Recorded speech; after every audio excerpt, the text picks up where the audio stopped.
Forget frequently asked questions. Common sense, common knowledge, or Google. How about advice from a real genius? 95% of people in any profession are good enough to be qualified and licensed. 5% go above and beyond. They become very good at what they do, but only 0.1% are real geniuses. Richard Jacobs has made it his life's mission to find them for you. He hunts down and interviews geniuses in every field: sleep science, cancer, stem cells, ketogenic diets, and more. Here come the geniuses. This is the Finding Genius Podcast with Richard Jacobs.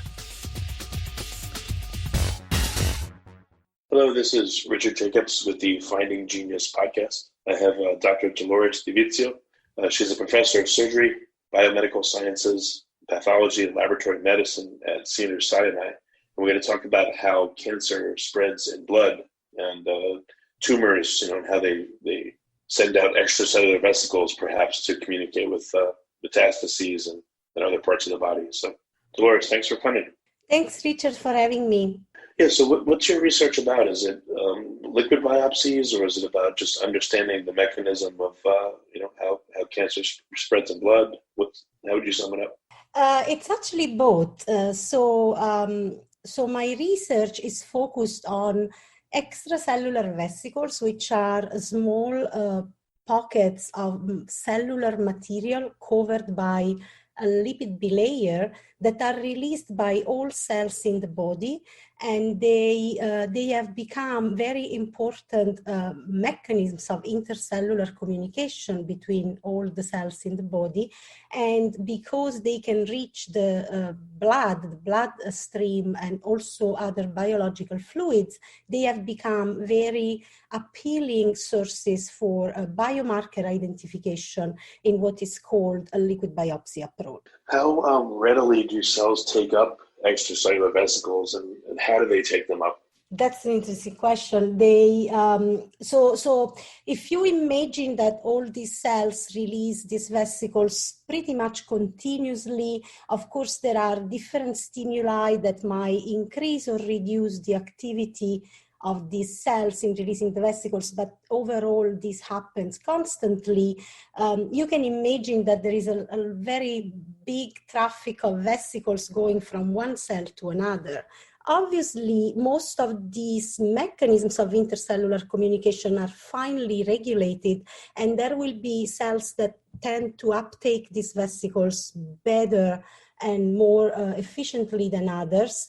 Usually the uptake of these vesicles involves the presence of some receptors on the cells that uptake the vesicles, and some recognition signal on the surface of the vesicles themselves, so that these all traffic is controlled at certain level. Does anyone understand the biogenesis of EVs?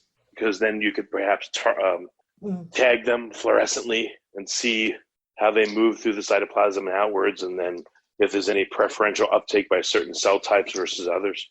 That's a very good question. There are several studies that are obviously trying to understand this phenomenon better, and there have been numerous attempts to label these vesicles fluorescently so that we can basically track them.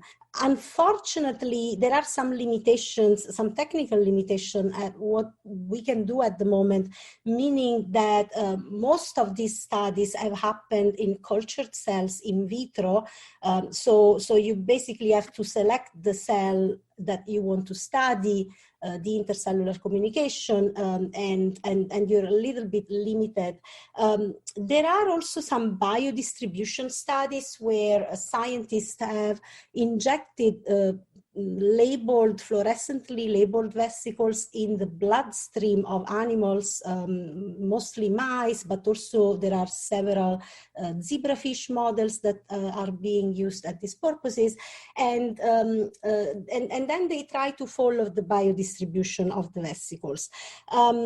It's still one thing that is emerging is that there are some cellular types like macrophages, dendritic cells, which are part of the immune system, as well as endothelial cells, which are the cells that surround the vessels, that seem to be particularly prone to take up these vesicles. But the mechanisms for that specifically are not known yet.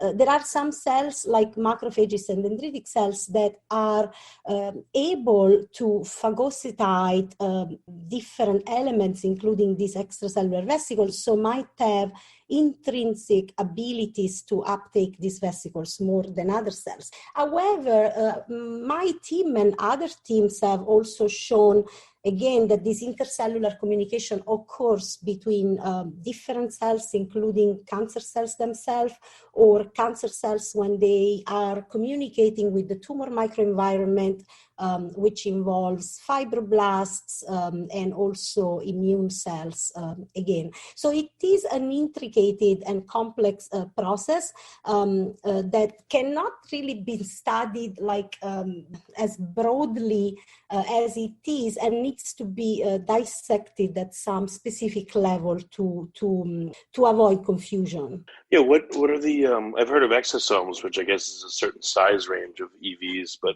what's the typical size range of EVs, and are any of them more resilient than others where they could be studied easier and they wouldn't come apart through ultracentrifugation? Yeah, you also had asked about biogenesis before. So talking about the exosomes gives me also a chance to address that question a little bit. So exosomes are the extracellular vesicles that have been studied since the very beginning. They are the first type of vesicles that have been discovered in the 60s or 70s in the last century, but only later on and in the last 20 years or so, the mechanism of biogenesis for exosomes have become evident. And what seems to be clear at this point is that there is an endocytotic machinery that is responsible for the formation of intracellular vesicles that can either go to the lysosomal pathway and be degraded, or they can be recirculated toward the plasma membrane and shed as exosomes. And there are several proteins that have been involved in the biogenesis of these exosomes, including escort proteins, which seem to be among the most relevant for this process. But as you mentioned, together with the exosomes, there is a wide range of other type of extracellular vesicles, and this is a much more recent research field that only in the last 8 to 10 years, scientists have realized that not only cells not only release exosomes, but also what can be called ectosomes, which in comparison to the exosomes are vesicles that originate directly from the formation of membrane blebs that bud off and are shed directly from the plasma. So while the size of the exosomes is very small and it's in the range of 50 to 150 nanometer, approximately, and now we are also discovering that even in the context of exosomes, there can be larger exosomes and smaller exosomes. But beside that, the ectosomes can span from this same small size to very large size, including up to few microns or several microns, which can encompass the whole size of a cell. And we have discovered a particular population of these extracellular vesicles known as large oncosomes, which are of the ectosome type, so they originate directly from the plasma membrane, from blebs that form on the plasma membrane in non-apoptotic cells that are not dying, and so these vesicles are significantly larger than exosomes and are released specifically by cancer cells with very aggressive propensities, meaning that they are highly metastatic. So the larger EVs, are they any more resistant? Are they able, can any be viewed under light microscopy? Mm-hmm. Yeah, and this was one of the things that we found particularly interesting since the very beginning, because so we identify them by looking at cells by immunofluorescence and using confocal microscopy because they were really large, and we identified them in cells, cancer cells that were treated or challenged with the potent growth factor, which was inducing proliferation in the cancer cells, making them more proliferative and more aggressive. And that's when we noticed these very large blebs on the plasma membrane. And then we performed a series of experiments using a vital cell microscopy that allowed us to realize that not only these large blebs were continuously dynamically forming on the surface of the cancer cells, but they were also shed eventually through mechanisms that we still don't exact. So in regards to cancer, have we been able to characterize the payload of EVs from a normal cell and then, compare them to EVs from a cancer cell? That's a very good question. We are actively working on that, and not just obviously several groups in the field. There are some proteins and other biomolecules that are found in EVs, such as RNA, DNA, and lipids that can be found in EVs deriving both from cancer or non-cancer cells and actually from other diseased cells as well. And then there are molecules that are specific to the disease. So this is the case for cancer molecules.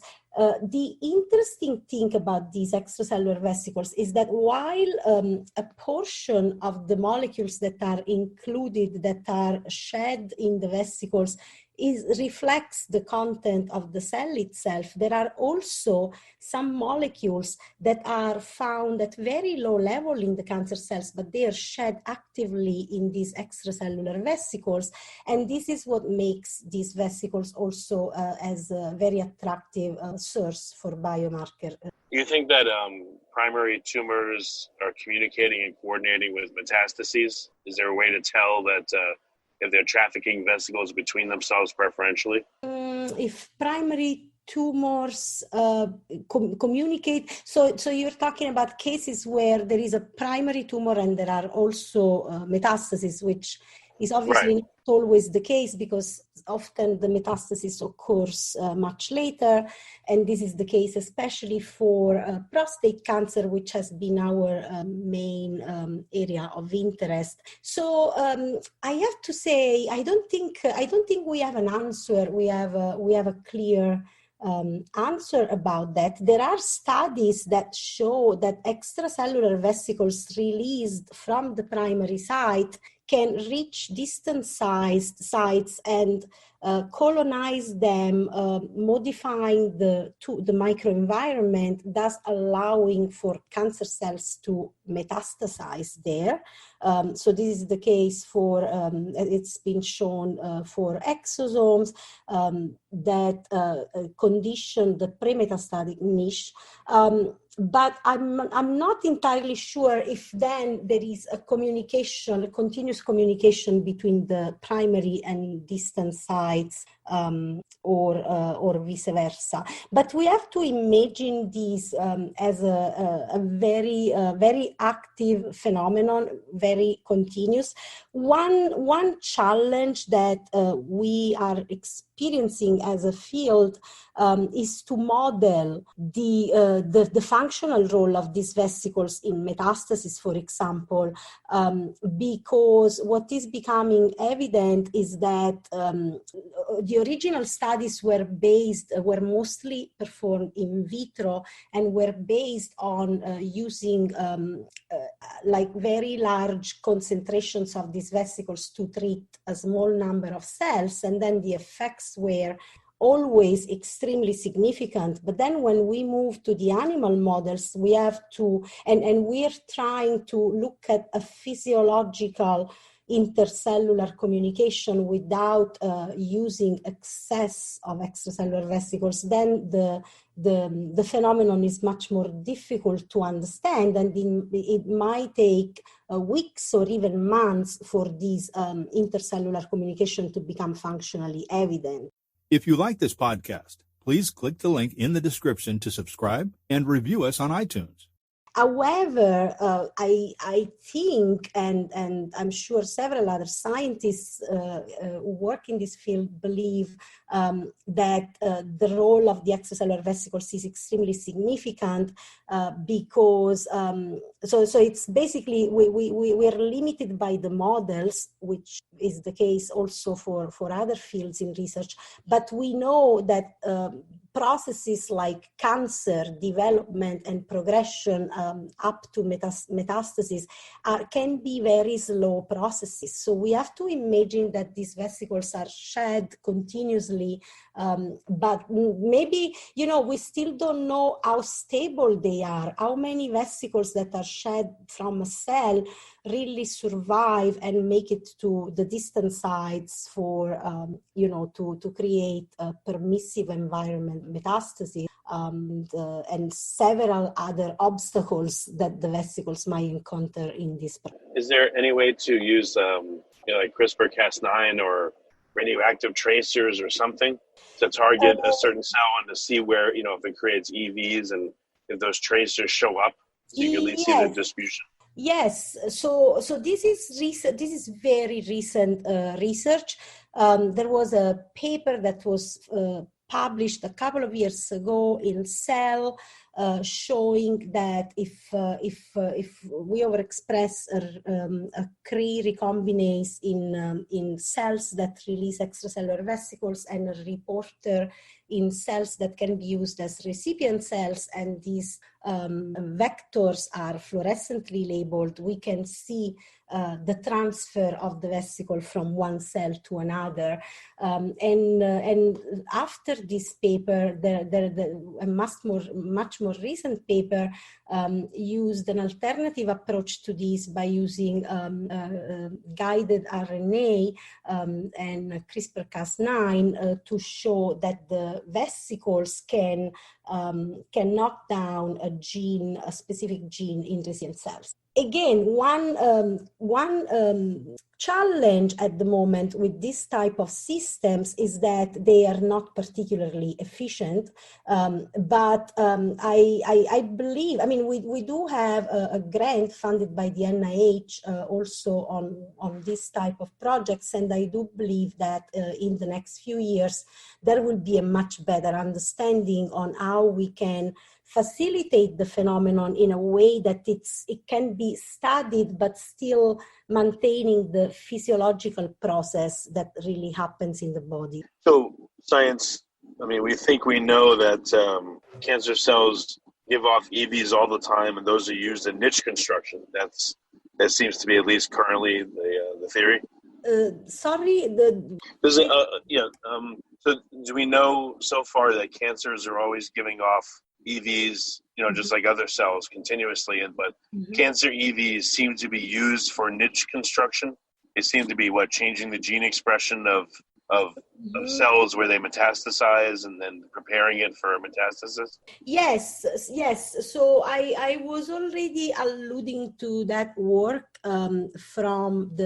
mostly from David Leiden group, showing that these exosomes or small extracellular vesicles can modify the cells at the metastatic niche in the microenvironment and thus induce specific alterations that facilitate metastasis. We've also, in our team, we are also performing similar studies, which again are focused mostly in understanding how the large oncosomes play a role that is different from the role of the exosomes released from the same cancer cells, and we have data showing that these large oncosomes can be taken up by fibroblasts in the stroma of the prostate, for example, where they can induce significant gene alterations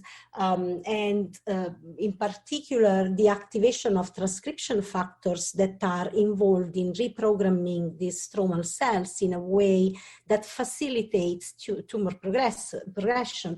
And we're also in the process of working with bone marrow mesenchymal stem cells, which are one of the predominant cell type that is present in the bone, which is the major metastatic site for several types of tumors, including prostate and breast cancer. And we have some preliminary data showing that also these cells can be significantly reprogrammed by large oncosomes and also by exosomes, but in different ways that basically also justify that the large oncosomes seem to be much more powerful in altering the response of the bone cells to tumor and permitting the colonization of the amongst different cancer types, I don't know if you've looked, but is there EV expression and the function of the EVs very different? Is anyone looking at that?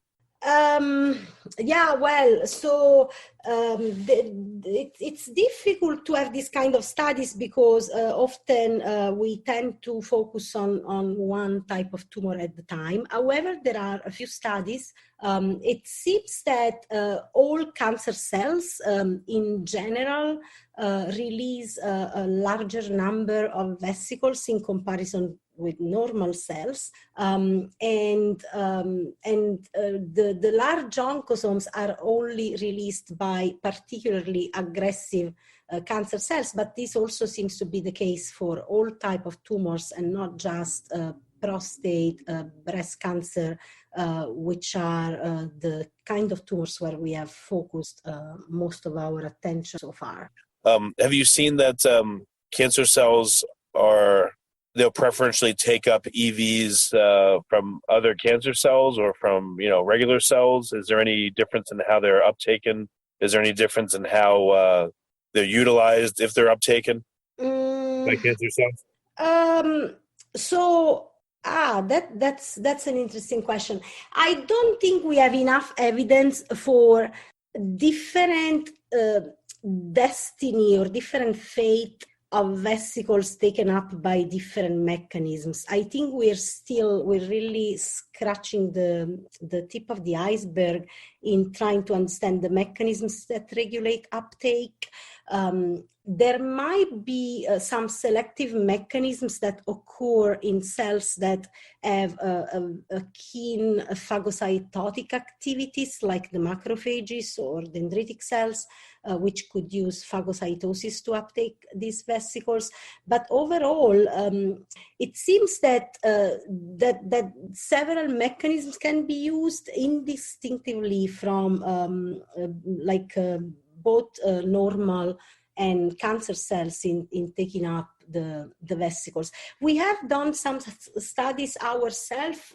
Part of this is also published, showing that if we compare the uptake of large oncosomes, for example, from different type of cells, they can all uptake these vesicles by phagocytosis, and there are sometimes slight differences in the number of vesicles that can be uptaken, but overall, it's all cells can uptake these vesicles. It excluded cells like lymphocytes, which might be still affected by the extracellular vesicles by mechanisms that involve cell-to-cell contact, vesicle-to-cell contact, and not necessarily internalization of the vesicles in the lymphocytes.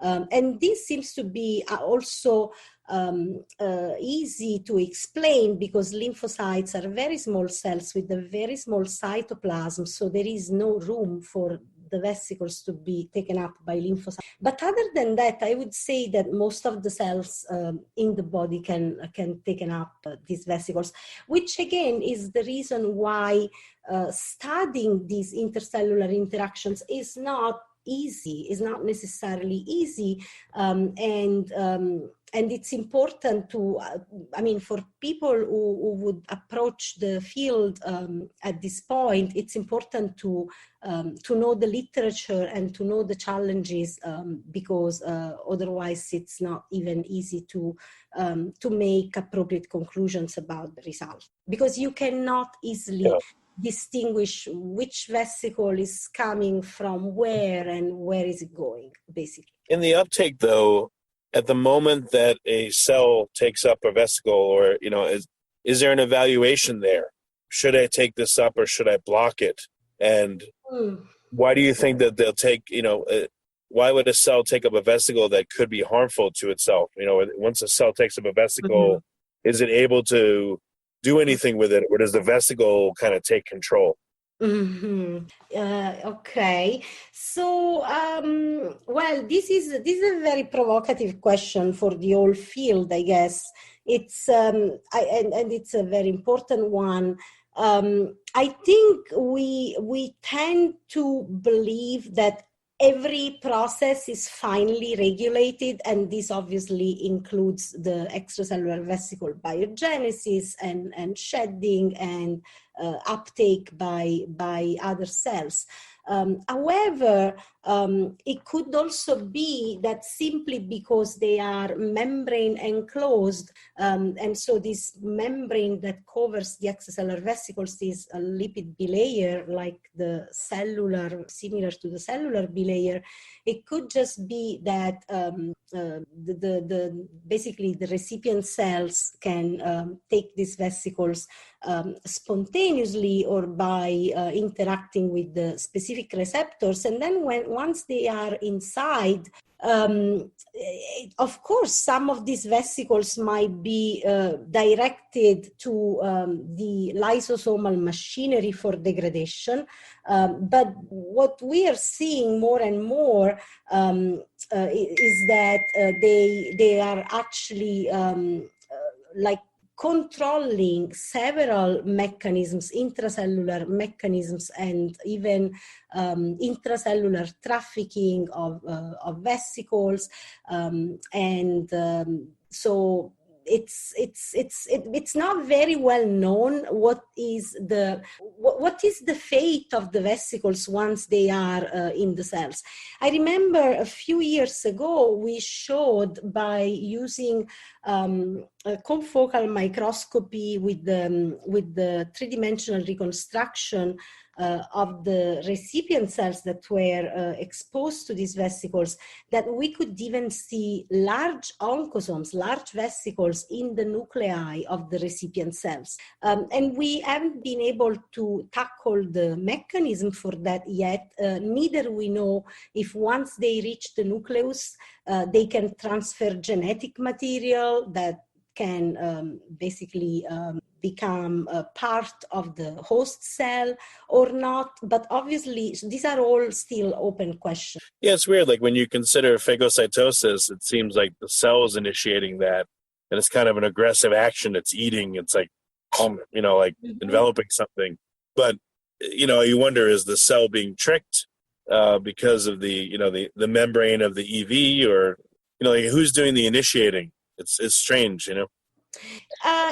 We really don't know. I mean, I don't think it's known, because what is known is that if you exposed expose cells to vesicles, a part of these vesicles will be internalized. Obviously, not all of them, and if we are using excessive doses of these vesicles, not all of them is gonna be internalized. But there is a tendency, which yes, could be totally due to the fact that the membranes attract each other.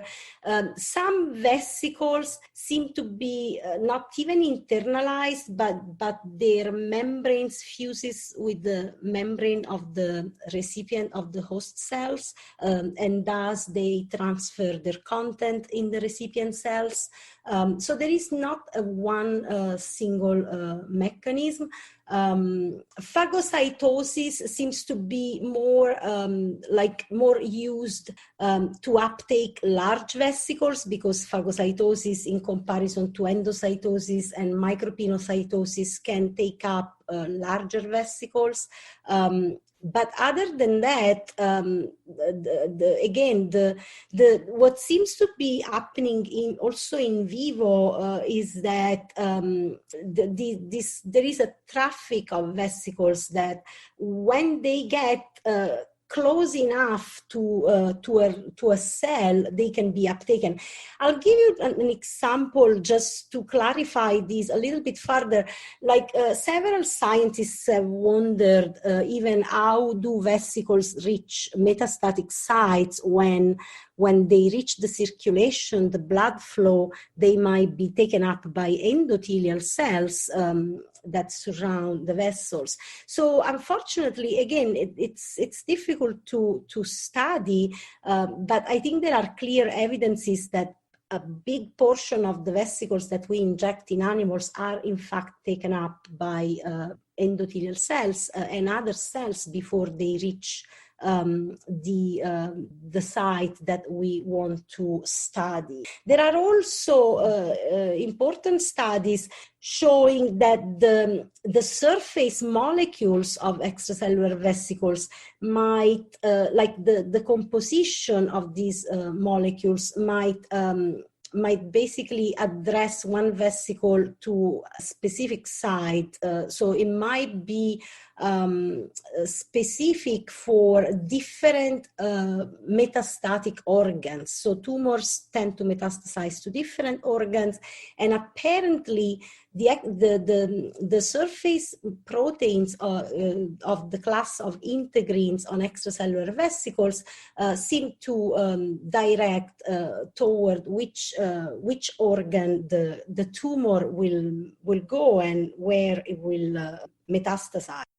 Interesting. Well, and this is very important so this is not an area of my study, but people are also using extracellular vesicles as therapeutic strategies, because they can be, uptaken by all cells in the body, basically, and could be used for therapeutic strategies. So one thing that, in my opinion, has not happened yet, and it's important to develop in the future, is to try to understand these interactions also even better, so that we could also prepare natural vesicles for therapeutics that can go specifically to an organ without being lost in the body. I think this is a very important thing that's to happen.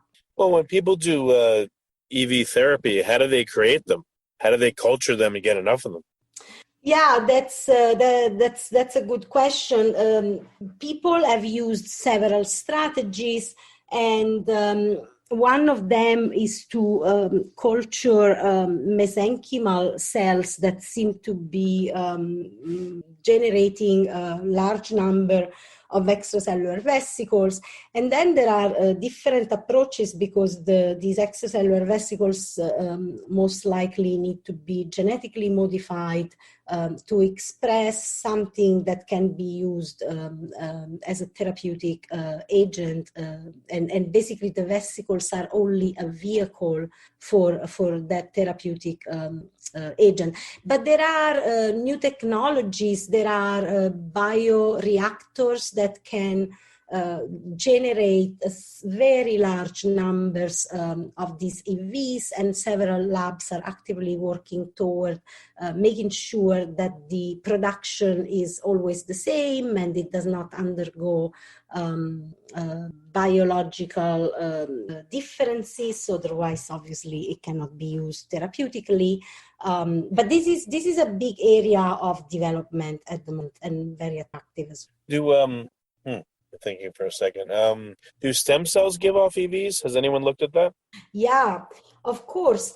Mesenchymal stem cells are among the ones that are most frequently used to generate this large production of EVs for therapeutics. But any stem cell can release, any cell releases extracellular vesicles. That's one of the bottom lines. That's one of the things we have realized, including in cancer. I mean, it's true that cancer cells release a larger number of extracellular vesicles than normal cells, but normal cells release them as well. So all cells in the body do.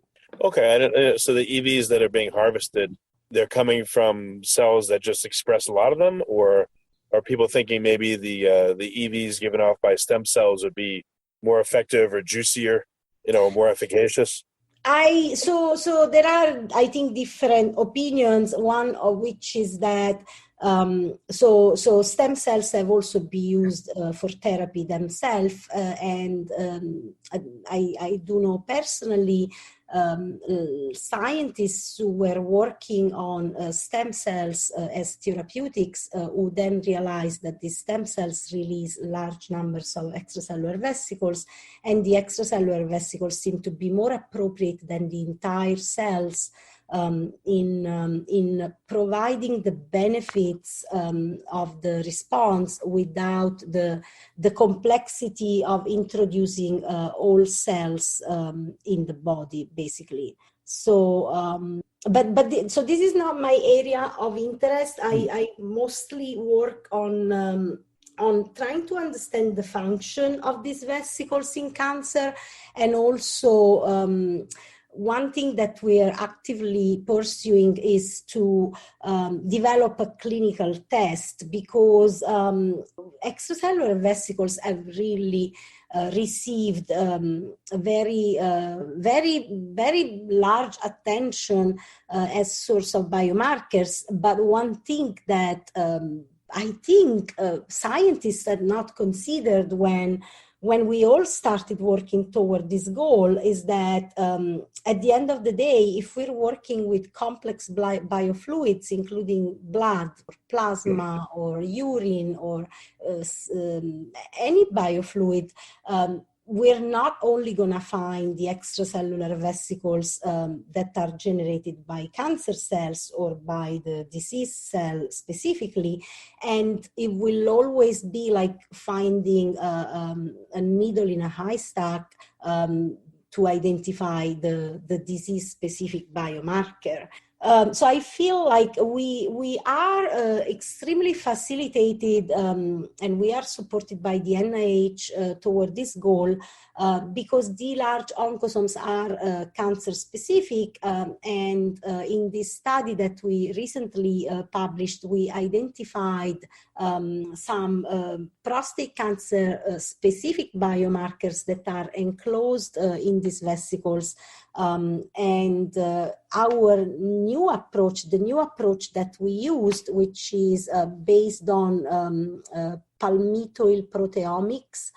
So we're basically looking for proteins that are that have a lipid modification, which is known as acylation or palmitoylation. When we find these, basically these proteins can allow us to identify real markers of extracellular vesicles deriving from the cancer cell. And this is because palmitoylation is a post-translational modification of the proteins that seem to be functionally involved in cancer progression. Several proteins that play a role in signal transduction and that facilitate cancer are palmitoylated. And so we already have some preliminary data that were not published in this paper, but we're keeping working on them, that show that if we use this novel approach, we can identify a significantly higher number of prostate cancer-derived proteins in these large oncosomes. So we are currently moving on to refine the methodologies in a way that they are easily applicable to a clinical setting, and so that possibly in the next few years, there will be a test that can be applied to patients to basically tell them what is the stage of their disease, or what is the potential of their cancer to become metastatic, and also to monitor response to the therapy by studying by quantifying and then looking at the cargo of these vesicles. What role do you think the vesicles have in assisting cancer? Like when someone says, "Oh, it helps cancer," it helps it how? So I think I think it's very clear from the literature that they exert an important role in that. So the way I imagine these is that basically these cancer cells release the vesicles, and the vesicles, because they're smaller, they are released in very high numbers. They can reach the other sites or interact with other cells without the need for the cancer cell to get in direct contact with the other elements. And by doing that, there are now a plethora of studies showing that they can activate signal transduction in other cells. They can activate specific pathways that that reprogram the tumor microenvironment in a way that allows the cancer to disseminate and to become more aggressive. Interesting. So is your research essentially divided between coming up with effective liquid biopsies, based on EV production, characterizing them, or is it split between that and trying to figure out what the EVs are doing in terms of instruction or facilitation of the cancer? Yeah, it's the second.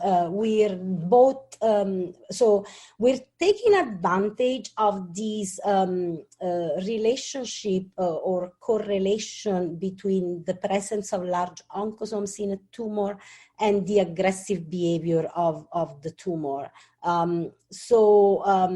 We're trying to do by developing a liquid biopsy approach, we're trying to understand early on in the clinical history of cancer whether the cancer will become metastatic or not. Because some cancers, and this is particularly the case for prostate cancer, but it's also the case for breast cancer and other type of tumors, they have an indolent clinical course. They do not relapse after treatment or surgery. They do not metastasize. So and then of course there are aggressive cancers that for which there are already the clinical tools to determine that they are aggressive. But then there is a whole gray zone of tumors where the clinicians don't know whether they're gonna become aggressive, lethal, kill the patient, if they need more aggressive treatment or not. So this is where our goal is fully embedded.